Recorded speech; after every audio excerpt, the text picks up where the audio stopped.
अस्सलाम वालेकुम प्यारे बच्चों। आज की कहानी गांव का इत्तेहाद के नाम से कहानी है और आज इस कहानी से हम बहुत कुछ सीखेंगे। एक गांव में एक ख़तरनाक भेड़िए जो है उनकी जोड़ी आती और गांव पर हमला करती थी। दूसरी तरफ देहात के लोग बहादुर थे जिन्होंने भेड़ियों का मुकाबला किया। तीसरी तरफ वहां पर एक बुज़ुर्ग रहमत बाबा थे जिन्होंने गांव वालों की रहनुमाई की और उन्होंने भेड़ियों से छुटकारा हासिल किया।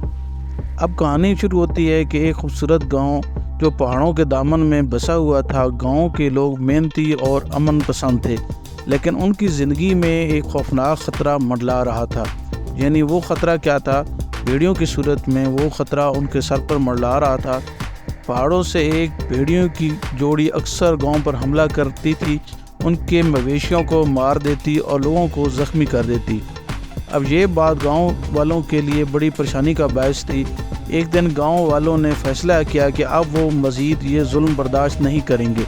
उन्होंने गांव के बुज़ुर्ग रहमत बाबा के पास जाकर मशवरा लिया। रहमत बाबा ने उन्हें कहा कि आपको इत्तेहाद का मुज़ाहरा करना चाहिए और इकट्ठे हो जाना चाहिए, एक दूसरे के साथ एक दूसरे की मदद करनी चाहिए। इन भेड़ियों की जो मुश्किल है उससे छुटकारा हासिल कर लोगे। गाँव वालों ने मंसूबा बनाया कि अगले दिन जब भेड़िए आएंगे तो हमले के लिए तैयार रहेंगे और जो है ना बारी बारी एक पैरा भी देंगे और जो है गांव के गिर्द जो है ना वो बाड़ भी लगाएंगे। फिर अगली रात जब भेड़िए आए तो वो तैयार थे, यानी गांव वाले तैयार थे और उन्होंने क्या किया कि मछलियाँ जलाई, ढोल बजाए और ज़ोर ज़ोर से चिल्लाना, शोर मचाना शुरू कर दिया। ये भेड़ियों के लिए बड़ी नई थी और जैसे ही उन्होंने ये आवाज़ें सुनी तो घबरा के वो भाग गए और गांव का इत्तेहाद जो है रंग लाया और वो लोग जो हैं उन भेड़ियों को भगाने में कामयाब हो गए। लेकिन उन्होंने ये सोचा कि अगले दिन ये भी हो सकता है कि फिर भेड़िए आ जाएं और गांव पर हमला कर दें। तो उन्होंने कहा कि हमें उनका मुकम्मल ख़ात्मा करना है।